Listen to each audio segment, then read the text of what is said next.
Halo guys, balik lagi bareng gue Rian di segmen underrated di mana gue bakalan ngebahas tentang sejarah atau hal-hal yang mungkin jarang sekali diketahui orang-orang. Dan sebelum lanjut ke segmennya, gue mau minta ke kalian buat like dan subscribe channel ini supaya tahun ini bisa 100 subscriber ya. Optimis aja, mudah-mudahan meskipun kalau lihat dari analisis YouTube Studio tuh gak mungkin banget bisa sampai 100 ya. Tapi mudah-mudahan bisa nyampe. Dan follow gue juga di Instagram Rian Donald, di Twitter juga dengan nickname yang sama juga. Oke, tanpa berlama-lama kita langsung saja mulai segmen underratednya guys.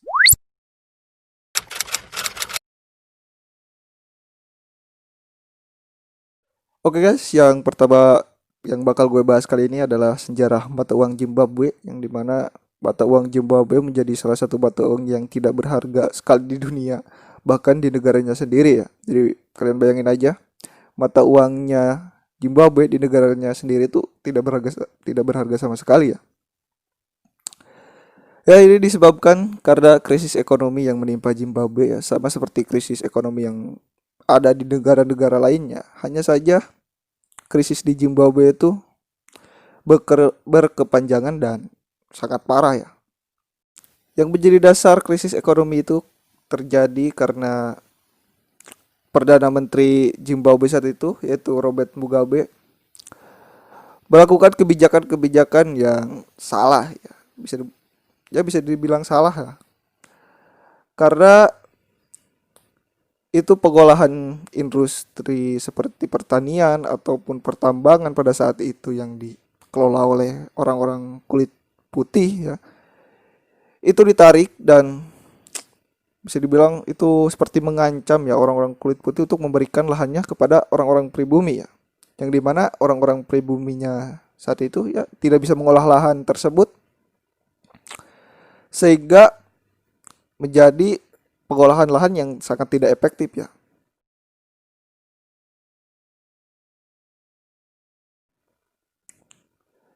Kalau kalian belum tahu, itu negara Zimbabwe itu negara yang bekas jajahan Inggris ya. Jadi di sana tuh ada bisa bilang dua kubu ya.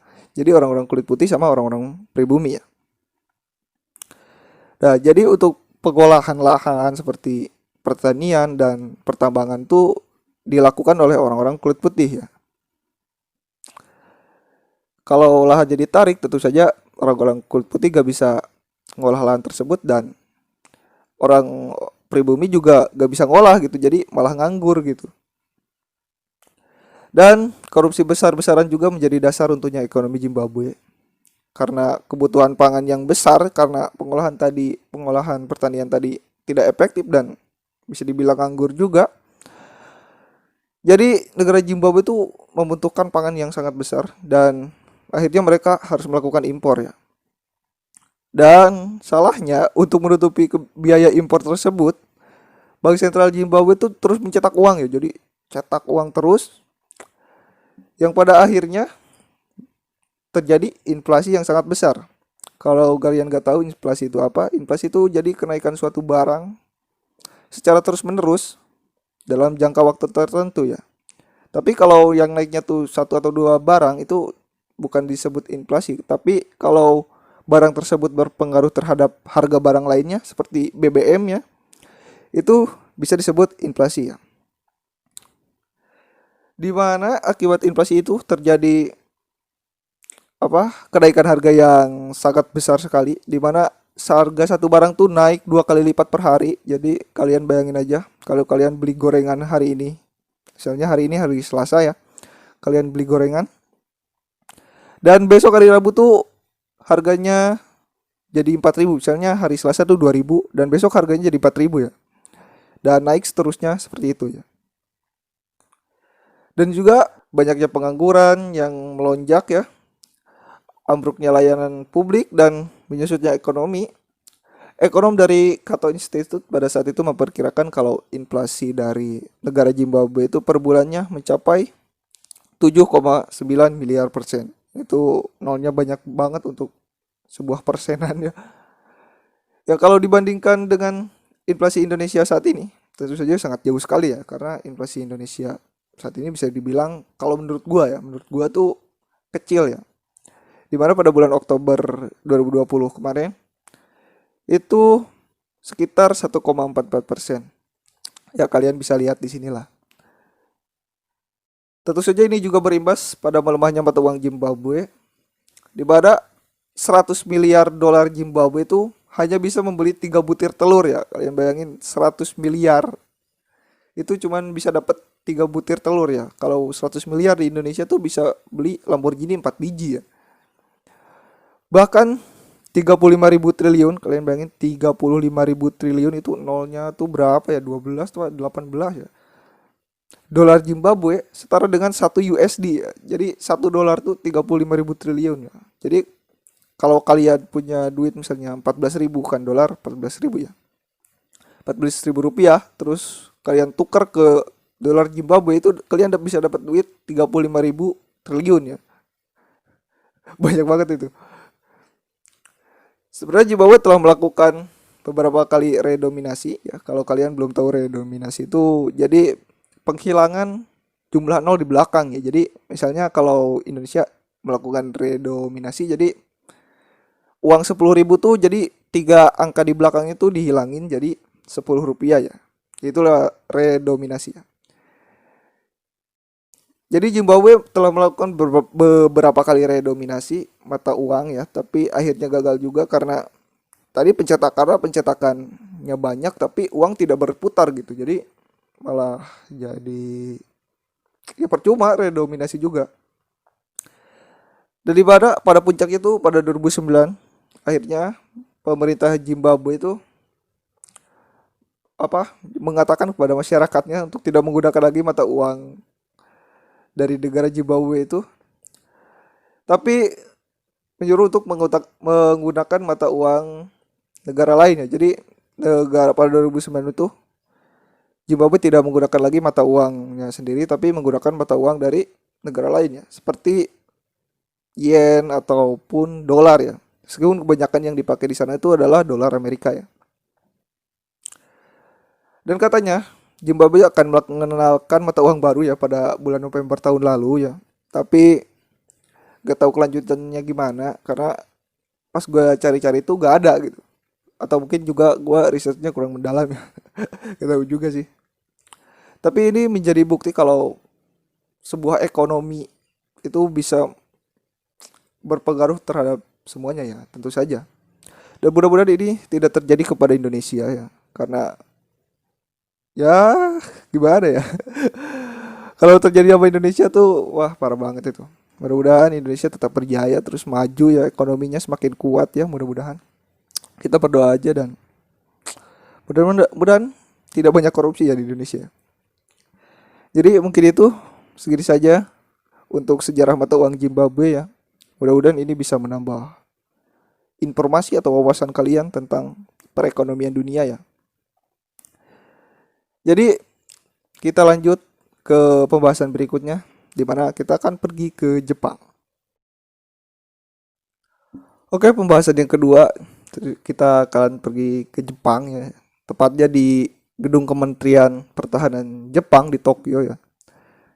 Itu terdapat sebuah patung, yaitu patung Jenderal Sudirman ya. Kalian pasti belum tahu ya.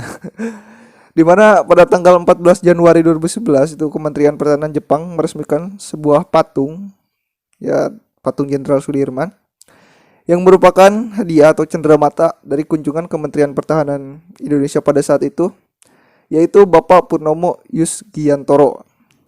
Patung itu sendiri terbuat dari perunggu ya, dan tingginya itu sekitar 4 meter.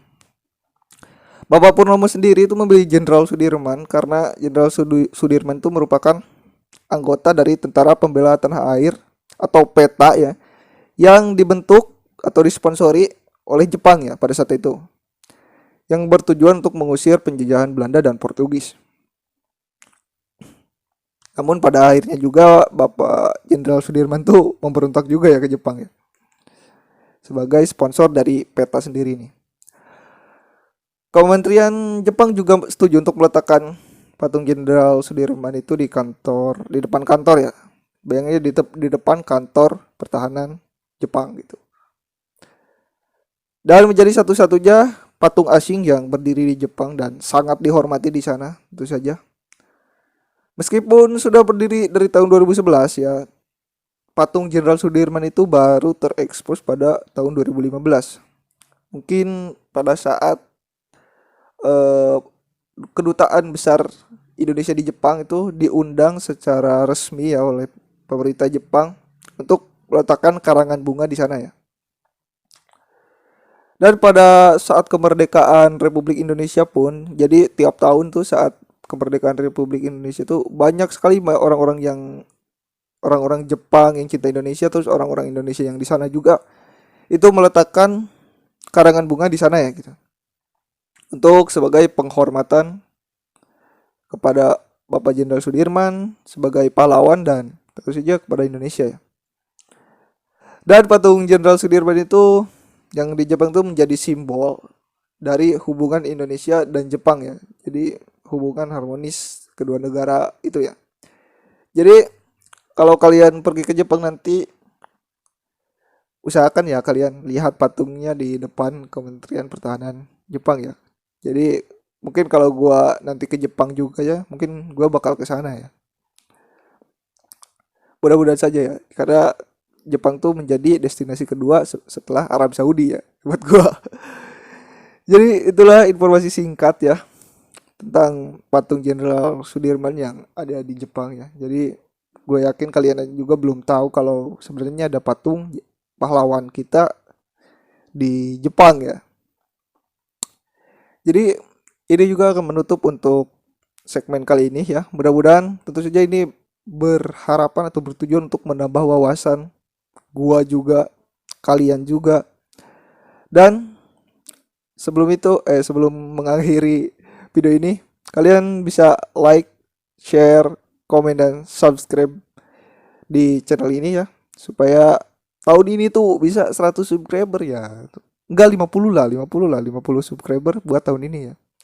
Jadi mudah-mudahan ini menambah wawasan ya.